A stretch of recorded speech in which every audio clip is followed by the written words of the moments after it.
अपनी चुनावी रैलियों में करते सुनाई दिए गए। जिस तरीके से मध्य प्रदेश में लाडली बहन योजना आई और वो सफल साबित हुई, उसी को लेके यहाँ पर लड़की बहन योजना ये लोग लेकर आए हैं और इनको पूरा विश्वास है कि जो आधी आबादी है वो इनके साथ जाएगी और एक बार फिर महायुति की सरकार बनेगी। और सबसे दिलचस्प ये पोस्टर लग रहा है देखकर, हरियाणा झांकी है, महाराष्ट्र अभी बाकी है। बटेंगे तो कटेंगे, ये हरियाणा में नारा दिया गया था, बयान दिया गया था योगी आदित्यनाथ की तरफ से। और उसके बाद महाराष्ट्र के चुनाव में काफी सुर्खियां बटोरी है। हाँ कर दिया है। तो दानिश कुरैशी आपके पड़ोस में खड़े हुए हैं, जल्दी से टिप्पणी दे दीजिए दानिश कुरैशी। बटेंगे तो कटेंगे। AIMIM मराठवाड़ा से आगे बढ़ेगी या वहीं रहेगी? देखिए, बात बढ़ने की और घटने की नहीं। आज रिजल्ट आएंगे, रिजल्ट आने के बाद सब दूध का दूध पानी का पानी हो जाएगा। जितनी बातें हो रही हैं ये सारी, देखिए अभी शोभना जी बात कह रही थी, अभी अब तो सबका ईमानदारी का टेस्ट होना बाकी है। ये जैसे ही चुनाव शुरू होंगे ना, सब पोस्टर पर क्या कहिएगा? हरियाणा झांकी अब सवाल आगे यहाँ ये खड़ा है कि मराठाओं की बात की जाए या महाराष्ट्र की बात की जाए, तो इस चुनाव के बाद चुनाव खत्म हो गए हैं और चुनाव के बाद MIM एक्शन मोड में है। जो भी जिम्मेदारी आवाम की तरफ से हमें मिलेगी उसको पुरजोर। और ये जो एक्शन मोड है ये किसके फेवर में जा रहा है? क्योंकि बीजेपी की बी टीम कहा जाता है आपको हमेशा। देखिए, आरोप तो कोई किसी पे भी लगा सकता है। मैं तो कई बार बता चुका हूं कि कौन किसकी बी टीम है। तमाम जो राजनीतिक पार्टियां हैं वो एक तरीके से एक ही टीम है और उसमें निशाने पे हमेशा दलित, मुसलमान, आदिवासी ये लोग रहते हैं। आप देखेंगे तो समझ। चलिए ठीक है, इस समय की बड़ी खबर मैं जल्दी से आपको बता देती हूँ। देखिए 3 मिनट पूरे हो चुके हैं और ये काउंटिंग अब शुरू हो चुकी है। पोस्टल बैलेट की गिनती सबसे पहले होती है। पोस्टल बैलेट वो बैलेट जो सर्विस ऊपर सबसे बड़ी खबर देखिए, पहला रुझान बीजेपी के खाते में जाता हुआ नजर आ रहा है। ये रुझान है, आपको बार बार बता दें, ये रुझान है, नतीजे नहीं है। पोस्टल बैलेट की गिनती शुरू हो चुकी है और महाराष्ट्र में पहला रुझान बीजेपी के पक्ष में जाता हुआ नजर आ रहा है। हमने आपसे कहा था कि कहीं मत जाइए, स्क्रीन पर नजरें गड़ा कर रखिए। जी न्यूज पर सबसे पहले रुझान और नतीजे आपके सामने होंगे। महाराष्ट्र से पहला रुझान आया है जो बीजेपी के पक्ष में जाता हुआ नजर आ रहा है। पहला रुझान। और देखिए पहला रुझान आ चुका है। हालांकि मैं यहाँ पर बता दूं आपको कि आपको याद होगा प्रत्युष इलेक्शन कमिश्नर जो थे वो थोड़े नाराजगी अपनी जाहिर कर रहे थे। वो ये कह रहे थे कि आप लोग रुझान दिखाने लगते हैं। अरे साहब, हम इलेक्शन कमीशन पे आधारित नहीं है, हमारे रिपोर्टर्स वहां चप्पे चप्पे पर मौजूद है और सबसे पहले वो हमें जानकारी दे देते हैं और उसी जानकारी के आधार पर इस समय की बड़ी खबर हम आपको बता रहे हैं। 288 सीटों में से जो पहली सीट का रुझान हमें मिला है महाराष्ट्र से, वो बीजेपी के हक में जाता हुआ दिखाई दे रहा है। बड़ी खबर झारखंड से हम आपको बता दें, पहला रुझान यहां पर भी बीजेपी के पक्ष में है। प्रत्युष, देखिए दोनों राज्यों के जो रुझान हैं वो आने शुरू हो गए हैं। महाराष्ट्र में पहला रुझान बीजेपी के पक्ष में जाता दिख रहा है, तो झारखंड में भी पहला रुझान बीजेपी के पक्ष में। तो इस वक्त आप टैली में देखिएगा, महाराष्ट्र और झारखंड दोनों में अब ये धीरे धीरे करके ये 0-0 ये आंकड़े आपको बदलते नजर आएंगे। हो सकता है कि थोड़ी देर में अब कांग्रेस गठबंधन के नंबर्स भी बदलते हुए नजर आएंगे, लेकिन जो पहला रुझान है वो फिलहाल बीजेपी के पक्ष में जाता हुआ नजर आ रहा है। बिल्कुल। और देखिए ये जो भगवा रंग पे आपको बीजेपी प्लस लिखा हुआ दिखाई दे रहा है, अभी तो पहली सीट का रुझान आया है। मैं बार बार अपने दर्शकों को बताना चाहती हूं कि ये नतीजे नहीं है, ये रुझान है। अभी पोस्टल बैलेट की गिनती हो रही है। पोस्टल बैलेट यानी जो लोग नौकरी पर है, जो लोग अपने मतदान केंद्रों के पास नहीं है, उनकी पोस्टिंग कहीं और है, किसी और राज्य में है, वो लोग पोस्टल बैलेट का इस्तेमाल करके अपने मताधिकार का इस्तेमाल करते हैं और ईवीएम खुलने से पहले उसी पोस्टल बैलेट की गिनती शुरू होती है। और महाराष्ट्र में हमें पहली सीट का रुझान मिलने लगा है, जिस पर कि बीजेपी गठबंधन आगे चल रहा है। टक्कर बहुत कड़ी है। और झारखंड में भी आप देखिए यहाँ पर 4 सीटों का रुझान मिलने लगा है। 2 पे जेएमएम है प्रत्युष और 2 पर बीजेपी, यानी कांटे की टक्कर। एक तरफ महागठबंधन झारखंड में तो दूसरी तरफ एनडीए, और दोनों में कांटे की टक्कर फिलहाल रुझानों में नजर आ रही है। BJP +2, JMM +2।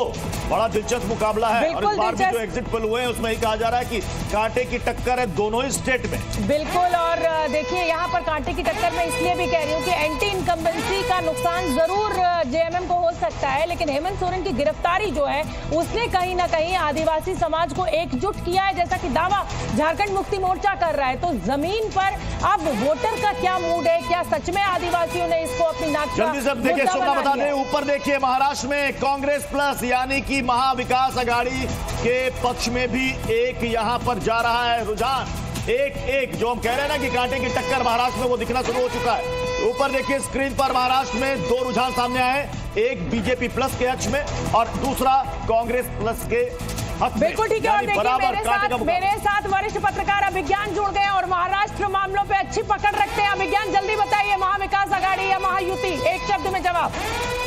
नहीं, अभी तो नहीं, तो रिजल्ट आ रहे हैं, अभी तो काटा इंपॉर्टेंट है। और देखिए शुरुआती बढ़त 2 घंटे बाद बताएंगे। एकनाथ शिंदे ने बढ़त बना ली है अभिज्ञान हाँ, कोपरंच पखारी सीट से। ये हम लोग को टाइम भरना होता है टीवी में, अभी काटे की टक्कर चलती रहेगी, तो इसमें चलिए देखिए, मेरा कोई कमेंट नागपुर नहीं। साउथ वेस्ट से देवेंद्र फडणवीस आगे चल रहे हैं। क्या देवेंद्र फडणवीस मुख्यमंत्री बनेंगे अगर महायुति की सीटें आती है, या फिर एक बार फिर कॉम्प्रोमाइज करना पड़ेगा? और देखिए ये टैली बदलने लगी है, बीजेपी 3 पर, कांग्रेस 2 पर। प्रत्युष जी हाँ, साकोली सीट से नाना पटोले आगे चल रहे हैं, जो कांग्रेस के प्रदेश अध्यक्ष भी है महाराष्ट्र में।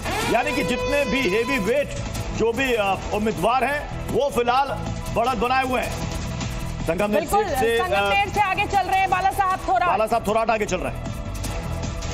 जितने भी प्रमुख उम्मीदवार हैं उनके रुझान जो आंकड़ों में धीरे धीरे करके सामने आ रहे हैं वो हम आपके सामने रखेंगे। महाराष्ट्र में 3 सीटों पर बीजेपी ने बढ़त बना ली है। कांग्रेस यहाँ पर, कांग्रेस गठबंधन 2 सीटों पर आगे है, लेकिन उधर झारखंड से नजर मत हटाइए, 4 सीटों का रुझान आ चुका है। बीजेपी 2 पर, झारखंड मुक्ति मोर्चा 2 सीटों पर है। उत्तर प्रदेश के उपचुनावों को भी मत भूलिए, यहाँ पर बीजेपी और समाजवादी पार्टी के बीच में कांटे की टक्कर दिखाई दे रही है। कांग्रेस के बाला साहब थोराट जो है वो आगे चल रहे हैं संगमनेर से। और देखिए ये जल्दी जल्दी रुझान बदल रहे, 3-3 का मुकाबला हो गया है महाराष्ट्र में।